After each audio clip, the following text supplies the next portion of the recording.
Good morning students. Good morning sir. Good morning.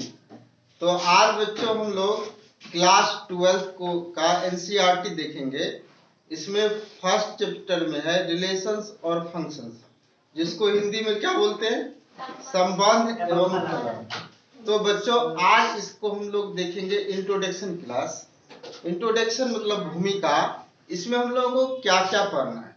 जैसे बच्चों इसमें हम लोगों को सेट्स के बारे में पढ़ना है, रिलेशंस के बारे में पढ़ना है और फंक्शंस के बारे में पढ़ना है। सबसे पहले हम लोग बारी बारी से पढ़ेंगे सेट्स क्या होता है, रिलेशंस क्या होता है, फिर उसके बाद हम लोग फंक्शन को पढ़ेंगे। तो यहाँ पे हम लोग देख पा रहे हैं, जैसा कि आप लोगों का इंट्रोडक्शन क्लास है, तो इसमें हम लोग देख पा रहे हैं संबंध एवं फलन, जिसको इंग्लिश में बोलते हैं रिलेशंस एंड फंक्शंस। इसमें पढ़ना है सेट्स, जिसको समुच्चय बोलते हैं हिंदी में, रिलेशंस, संबंध, फंक्शन, फलन। तो सबसे पहले हम लोग डिफिनेशन देखेंगे सेट्स का क्या होता है। A well defined object is called sets। अच्छे से परिभाषित वस्तुओं को ऑब्जेक्ट कहते हैं। जैसे देखिए बोलेंगे कि अंग्रेजी वर्णमाला में स्वर वर्णों का समुच्चय, तो इससे यह पता चलता है कि अंग्रेजी वर्णमाला में कितना स्वर वर्ण है, 5 है। कौन कौन है, ए ई आई ओ यू, ये हो गया सेट्स। उसके बाद हम लोग समझेंगे कि हमारे भारत देश में कुल कितने राज्य हैं, तो इससे पता चल जाएगा कुल हमारे भारत देश में कितना राज्य है, 28 राज्य है। तो ए सेट्स हो गया।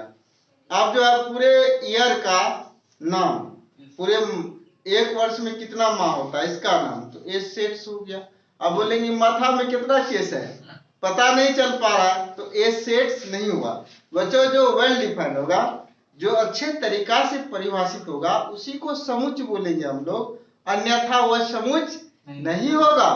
तो यहाँ पे हम लोग इसको देखें, यह देखें कि हम लोग अच्छे से परिभाषित वस्तुओं को समुच्चय कहते हैं। जैसे एग्जाम्पल ले लिए ए आई ओ यू। उसके बाद है बच्चों Cartesian product of two sets. दो सेट्स का कार्टेशियन प्रोडक्ट हम लोग कैसे करेंगे, कार्तिकीय गुणन कैसे करेंगे, इस चीज को हम लोग देखते हैं। जैसे यहाँ पे देखिए सेट, इसमें जिस सेट का आप कार्टेशियन प्रोडक्ट कीजिएगा वह दोनों सेट नॉन इंपिटिव होना चाहिए। नॉन इंपिटिव मतलब कुछ न कुछ अवयव होना चाहिए, वह खाली नहीं होना चाहिए, समझे। तो हम लोग यहाँ पे देख रहे हैं सेट ए लिए, एक और दो इसका एलिमेंट हो गया। सेट ए का एक और दो अवयव हो गया। अब सेट बी है, इसमें क्या है, लैला और मजनू, ये हो गया लैला मजनू, समझे। तो अब दोनों का हम लोग कार्टेशियन प्रोडक्ट कर रहे हैं, ए प्रोडक्ट बी, तो ए का अवयव पहले लिखेंगे, उसके बाद बी है तो बी का अवयव लिखेंगे। अब इसको गुना करेंगे, 1 को लैला के साथ दे दिए, फिर 1 को मजनू के साथ दे दिए, फिर 2 को लैला के साथ ले लिए, फिर 2 को मजनू के साथ ले लिए। तो बच्चों ए आपका हो गया, ए और बी का कार्टेशियन प्रोडक्ट हो गया। अब यहाँ पे हम लोग देखेंगे, जैसे यहाँ पे सेट ए में एलिमेंट हो गया, मतलब अवयव हो गया 1 2, सेट बी में हो गया 1 2 3। तो यहाँ पे हम लोग एक क्रॉस भी करेंगे, तो क्या हो जाएगा, पहले सेट ए का एलिमेंट लिखे, फिर सेट बी का एलिमेंट लिखे।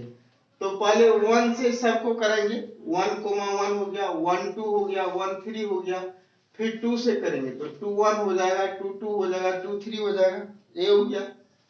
उसके बाद आप एक क्रॉस से करेंगे, एक क्रॉस से करेंगे तो क्या होगा, ए का एलिमेंट लिखे और फिर ए का एलिमेंट लिखे। तो 1 को 1 के साथ किए, 1 1 हो गया, 1 2 हो गया, 1 3 हो गया, फिर 2 1 होगा, 2 2 होगा, 2 3 होगा, फिर यहाँ पे क्या होगा, 3 1 होगा, 3 2 होगा, 3 3 हो गया। ये आपको एक क्रॉस ए हो गया, मतलब ए और ए का क्या हो गया, ए और ए का कार्टेशियन प्रोडक्ट हो गया, ए और ए का कार्तिकीय गुणन हो गया। इसको हम लोग देखें। अब आगे हम लोग पढ़ेंगे रिलेशन, संबंध। रिलेशन क्या होता है, संबंध क्या होता है। जैसे बच्चों आप लोग देखे होंगे इस दुनिया में बहुत सारा संबंध है। जैसे आपके और मेरे बीच का संबंध, गुरु और शिष्य का संबंध होता है। उसके बाद बेटा और पिता का संबंध, मतलब पुत्र और पिता का संबंध होता है। पति पत्नी का संबंध होता है कि नहीं होता है। पिता पुत्री का संबंध होता है। उसके बाद अंकल का भतीजा के साथ संबंध होता है, ये सब होता है। मामा भैगना का संबंध होता है। बहुत सारा संबंध हम लोगों ने अपने परिवेश में देखा है और दैनिक जीवन में देखते आते हैं। तो बच्चों उसी प्रकार यहाँ सेट्स में क्या रिलेशन होता है, आज उसको हम लोग देखेंगे।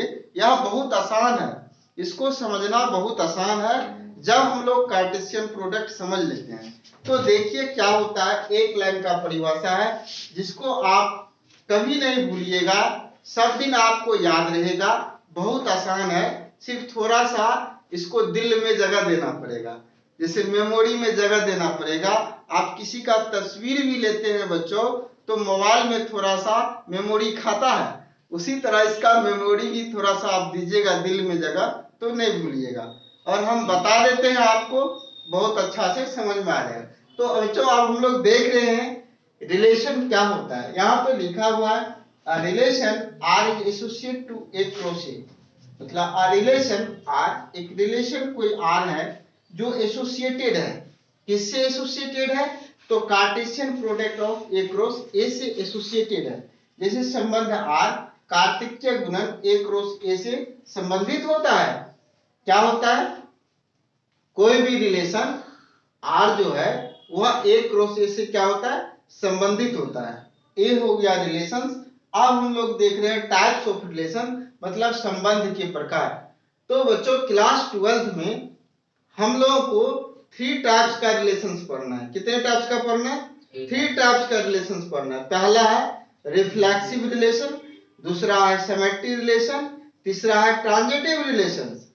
पहला है रिफ्लेक्सिव रिलेशन, दूसरा है सिमेट्री रिलेशन, तीसरा है ट्रांजिटिव रिलेशन। रिफ्लेक्सिव रिलेशन को स्वतुल्य संबंध बोलते हैं, सिमेट्री रिलेशंस को सम्मित संबंध बोलते हैं, ट्रांजिटिव रिलेशंस को संक्रामक संबंध बोलते हैं। तो बच्चों आज के लिए इतना ही रखिए, अब इसके आगे नेक्स्ट क्लास में हम लोग देखेंगे। यदि वीडियो आपको समझ में आता है तो अपने दोस्तों से साझा कीजिए, शेयर कीजिए और इसको लाइक कीजिए, सब्सक्राइब कीजिए। और बहुत अच्छा, धन्यवाद।